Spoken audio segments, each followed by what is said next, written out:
हो गया तुम्हें? कैसी बातें कर रही हो तुम? दिमाग तो खराब नहीं हो गया? और तुम्हारी जुर्रत कैसे हुई इतनी बड़ी बात करने की? आप हमेशा से अपने बेटे को बहुत मासूम समझती हैं ना। देख लें उसकी मासूमियत। हमदर्दी की आड़ में मोहब्बत चल रही है दोनों के दरमियान। वो तो आज मेरे हाथों भांडा फूट गया। इरम, बेटा तुम जरा तहम्मुल से बात करो। ये सारी बातें तुमको किसने बताई? अंकल, ना मैं पागल हूँ ना मैं अंधी हूँ। सब कुछ अपनी आंखों से देख कर आई हूँ और अपने कानों से सुनकर आई हूँ। आंटी को तो अपने बेटे पर बहुत यकीन है ना, वो मेरी बात का क्यों यकीन करेंगी? मैं कहती हूँ आप अभी एहसन को यहाँ पर बुलाएं और उससे पूछें कि क्या बात है। सायरा भी मौजूद है, आप उससे भी पूछ सकते हैं। मेरा बेटा इतनी बड़ी गलती कर ही नहीं सकता। यकीनन तुम्हें कोई गलतफहमी हुई है। और वैसे भी इरम, तुम तो हमेशा ही शक करती रहती हो। मैं एहसन से खुद बात कर लूंगी। कीजिए, शौक से कीजिए। मैं तो कहती हूँ आप उसे अभी यहाँ पर बुलाएं, क्योंकि अकेले में तो वो आपसे झूठ बोल देगा, मेरी बातों को झुठला देगा। मेरी आंखों में आंखें डालकर जब बात करेगा, कैसे मेरी बातों को झुठलाएगा वो? तुम एहसन को फोन लगाओ। इरम कोई इतनी छोटी बच्ची तो है नहीं कि हम इसकी बात को नजरअंदाज कर दें।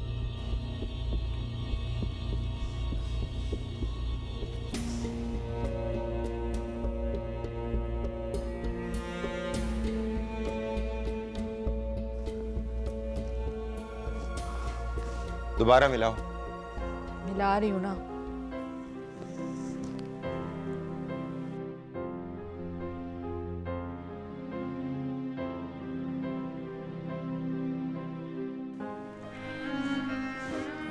देख लिया आपने? अगर उसके दिल में चोर ना हो तो वो फौरन कॉल पिक करता। इस तरह आपको अवॉइड नहीं करता। बेटा आखिर एहसन कब तक फोन अटेंड नहीं करेगा? वापस तो उसको इसी घर में ही आना है ना। जब वो वापस आ जाए तो आप मुझे जरूर बता दीजिएगा, क्योंकि आज तो मैं अकेले आई हूँ, कल मैं मामा और बाबा को साथ लेकर आऊंगी। ये बात बहुत दूर तक जाएगी।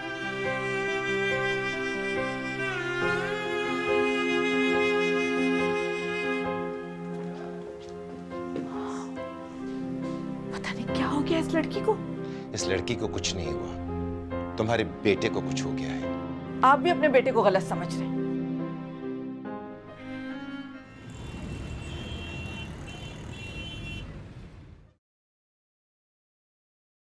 खैरियत, आज आप यहाँ कैसे आ गए?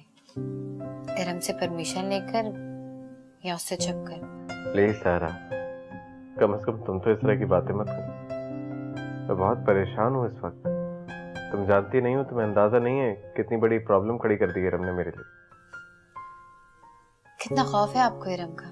तुमने भी तो अच्छा नहीं किया। मेरा फोन इरम को पकड़ाने की क्या जरूरत थी? मैंने आपका फोन किसी को नहीं पकड़ाया। मैं आपसे बात कर रही थी, इरम ने आकर मुझसे फोन छीन लिया। इतनी कॉल्स आ चुकी है मुझे मेरे घर से।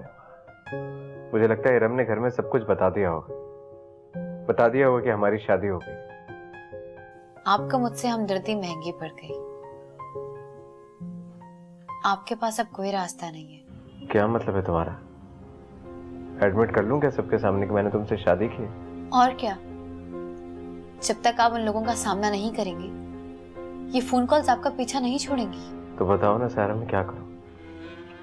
अगर मैं इनकार करता हूं तो आगाजान अम्मी को लेकर तुम्हारे पास आ जाएंगे, और कोई बहाना भी नहीं मेरे पास। मैंने कहा ना, आपको ये मैटर फेस करना ही पड़ेगा। हाँ सही कह रही हो तुम। मुझे भी फिलहाल जाना चाहिए, वरना अगर आगाजान यहाँ आ गए तो मुझे उनके साथ जाना होगा और इस तरह लोग बातें मनाएंगे। चलता हूँ।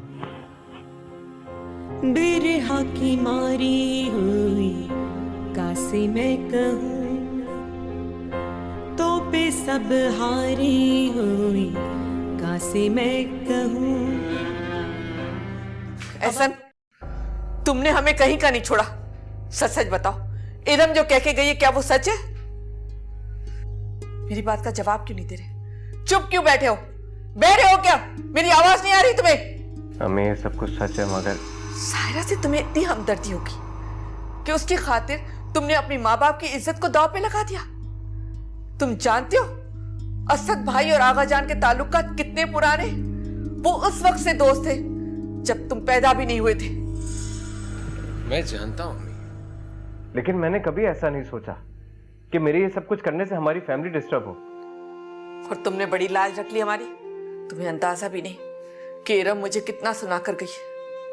और आगा जान को तो यकीन ही नहीं आ रहा था कि हमारा बेटा हमें एतमाद में लिए बगैर इतना बड़ा कदम उठा सकता है। मैं तो ये सोच सोच कर परेशान हो रही हूँ कि आगा जान मेरे बारे में क्या सोच रहे होंगे कि मैंने अपने बेटे की तरबियत किस तरह से की है।